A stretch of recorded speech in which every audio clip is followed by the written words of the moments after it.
Astrology है, ज्योतिष एक डिवाइन नॉलेज है, दैवी विद्या है।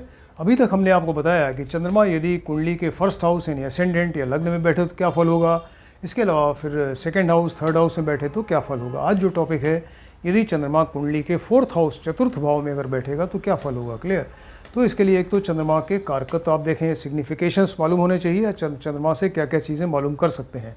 सेकंड चीज़ ये कि ये फोर्थ हाउस से आप क्या क्या चीज़ें मालूम करेंगे, सिग्निफिकेशंस क्या क्या हैं, या फोर्थ हाउस के कारकत्व क्या क्या हैं।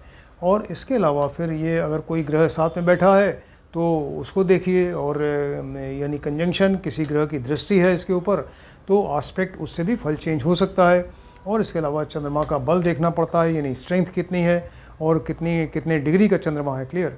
ये सारी चीज़ें देखनी पड़ेंगी। इसके अलावा फिर देखिए कि फोर्थ हाउस में चंद्रमा बैठा है तो यहाँ किस राशि में बैठा है, वो राशि चंद्रमा के लिए अच्छी है ख़राब है, उसके हिसाब से ये फल डिपेंड करेगा। क्लियर। तो अब देखते हैं कि चंद्रमा के कारकत्व क्या है। पहले भी आपको बता चुके हैं, ये माता का कारक है, मदर का कारक है। मदर के बारे में फुल डिटेल आप चंद्रमा से मालूम कर सकते हैं। मदर का स्वास्थ्य कैसा है, मदर की एज अप्रॉक्सीमेट क्या है, इसके अलावा मदर से बच्चे को कितना स्नेह है और कितना सपोर्ट है, और ये कैंडिडेट जो है वो अपनी मदर को कितना सपोर्ट कर रहा है। इसके अलावा ये चंद्रमा जो है वो हैप्पीनेस का कारक है। क्लियर। ये इंसान अंदर से कितना खुश है, कितना शांति है, उसे मेंटल पीस है कितनी ज़्यादा, ये इससे पता चलता है। इसके अलावा इंटेलिजेंसी का कारक है, कितना व्यक्ति बुद्धिमान है, ये पता चलता है। इसके अलावा ये नींद का स्लम्बर का कारक है, और इसके अलावा ये इमोशंस फीलिंग और मूड का कारक है यानी व्यक्ति के इमोशंस फीलिंग और मूड का इससे चंद्रमा को देखकर यहाँ से पता चलता है। क्लियर।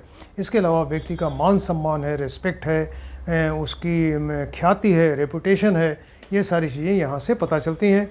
और इसके अलावा चेहरे की कांति जो है वो यहाँ से पता चलती है, स्प्लेंडर ऑफ फेस, क्योंकि चंद्रमा एक ब्यूटीफुल प्लैनेट है और चंद्रमा से इंसान जो है वो हैंडसम या ब्यूटीफुल होता है, लेकिन जो चेहरे पे कांति है और स्प्लेंडर है फेस पे, तो वो चंद्रमा से मालूम होता है। क्लियर। इसके अलावा चंद्रमा एक सॉफ्ट प्लैनेट है, सॉफ्ट स्पोकन है, बहुत ही मधुर वाणी बोलने वाला है। तो इस व्यक्ति की वाणी कैसी है, इसके बारे में कितनी टेंडरनेस ऑफ स्पीच है, कितना सॉफ्टनेस ऑफ स्पीच है, ये इससे पता चलेगा। इसके अलावा ये गुड मेंटल हेल्थ, यानी उसकी मेंटल हेल्थ कितनी है, कैसी है, इसके बारे में इससे पता चलता है। इसके अलावा चंद्रमा एक वाटरी प्लैनेट है, तो जल से रिलेटेड कोई भी चीज़ हो, जहाँ भी पानी होगा, अगर कुछ प्रेडिक्शन करना है तो आपको चंद्रमा देखना पड़ेगा। तो जल से रिलेटेड कोई चीज़ हो, इसके अलावा वर्षा रेंज जो हो रही है, कम है ज़्यादा है, उसकी वजह से बाढ़ आ रही है, सब चीज़ें के लिए चंद्रमा देखना पड़ता है। और चंद्रमा जो है तेज़ चाल, यानी क्योंकि चंद्रमा की स्पीड बहुत तेज़ है, तो इससे तेज़ चाल फास्ट स्पीड भी इससे देखी जाती है। ये हुआ चंद्रमा के बारे में। अब देखते हैं कि फोर्थ हाउस से बैठा है तो फोर्थ हाउस से आप क्या क्या चीज़ें मालूम कर सकते हैं, यानी फोर्थ हाउस के क्या क्या कारकत्व हैं। तो फोर्थ हाउस से मदर के बारे में पता चलता है, माँ के बारे में, मदर का कितना स्नेह है कैंडिडेट के लिए, कितना सपोर्ट है, मदर की हेल्थ कैसी है, तमाम चीज़ें आप देख सकते हैं।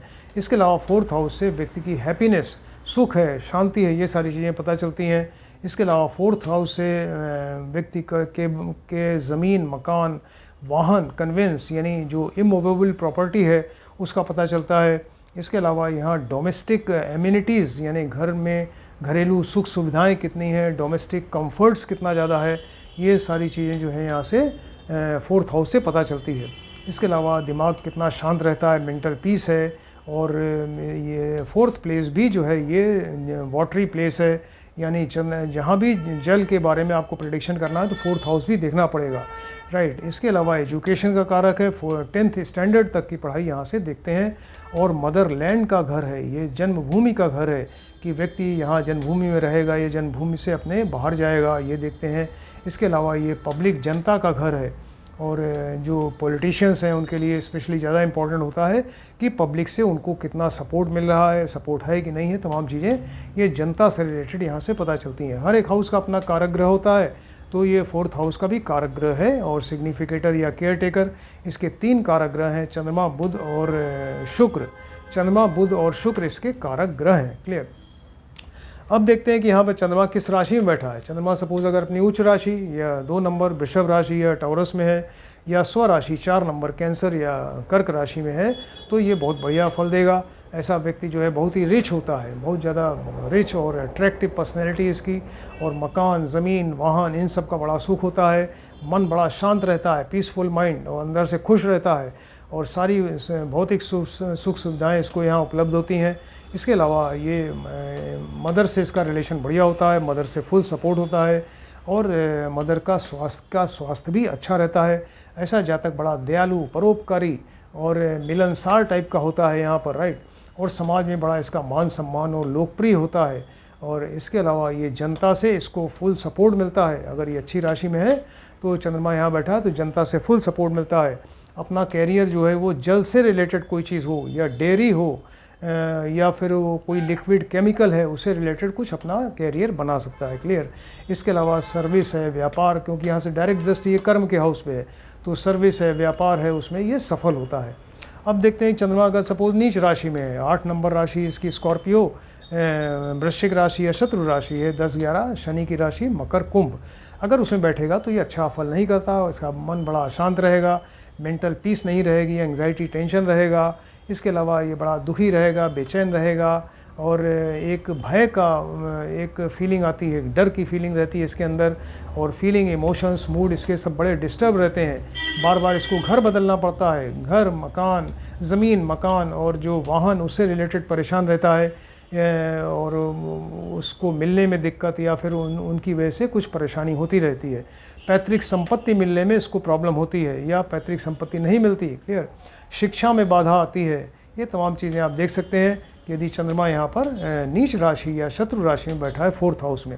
अब देखते हैं, जैसे ये बताया कि ग्रहों की कोई युति या दृष्टि हो, तो चंद्रमा के साथ सपोज अगर यहाँ बृहस्पति बैठ जाए, चंद्रमा प्लस बृहस्पति, या चंद्रमा के सामने बृहस्पति बैठ जाए, यानी दोनों एक दूसरे को देख रहे हैं, दोनों की दृष्टि एक दूसरे पर है, इससे गज केसरी योग बन सकता है। लेकिन दोनों ग्रहों को योग कारक होना चाहिए, बहुत ही बढ़िया लग्नेश के मित्र और योग कारक, किसी भी तरह का कोई अशुभ युति या दृष्टि नहीं होनी चाहिए, तब ये गज केसरी योग बनता है। ऐसा व्यक्ति बड़ी ग्रैंड पर्सनैलिटी वाला होता है, अट्रैक्टिव पर्सनैलिटी, बड़ा नोबल पर्सन होता है, बहुत रिच होता है, और उसको बहुत ही फेमस आदमी ऐसा होता है। सपोज़ यहाँ पे मंगल बैठ जाए, चंद्रमा प्लस मंगल, या चंद्रमा के सामने मंगल बैठ जाए, तो चंद्र मंगल योग बनता है। तो इससे जो है वो इसको महालक्ष्मी योग भी कहते हैं। ऐसा व्यक्ति बड़ा रिच होता है, और फर्स्ट क्लास इसकी इनकम, और इसके अलावा जो सारी सुख सुविधाएं इसको उपलब्ध होती हैं। लेकिन अगर ये मंगल एंड चंद्रमा दोनों योग कारक होने चाहिए कुंडली में, लग्नेश के मित्र होने चाहिए। और इसके अलावा अगर सपोज़ मंगल की डिग्री ज़्यादा है चंद्रमा से, तो इस व्यक्ति को कभी कभी क्रोध भी आता है बहुत ज़्यादा। तो ये भी है चीज़, चंद्र मंगल योग, या इसको कहते हैं महालक्ष्मी योग। चंद्रमा के साथ सपोज़ यहाँ शनि बैठ जाए, चंद्रमा प्लस शनि, या शनि यहाँ सामने बैठ जाए, चंद्रमा प्लस शनि, तो एक ये विष योग बनता है। ये योग जो है बनने से अच्छा फल नहीं देता, लेकिन इस योग को बनने के लिए फिर वो दोनों ग्रह मारक होने चाहिए, माने योग कारक नहीं होने चाहिए दोनों में से एक भी ग्रह, और ये जो है दोनों ग्रह मारक हों या नेगेटिव फल देने वाले हों, तभी इस तरह का विष योग बनेगा। इतने सारा डिटेल आपको बताया कि यदि चंद्रमा यहाँ 4th हाउस में बैठेगा तो क्या फल देगा। आप इसको डिटेल देखिए, इसका स्टडी करिए। किसी ने अगर हमारा चैनल सब्सक्राइब नहीं किया है, काइंडली सब्सक्राइब करें, जिससे कि आने वाले सभी वीडियो आप देख सकें और आप भी ज्योतिष सीख सकें। Thank you.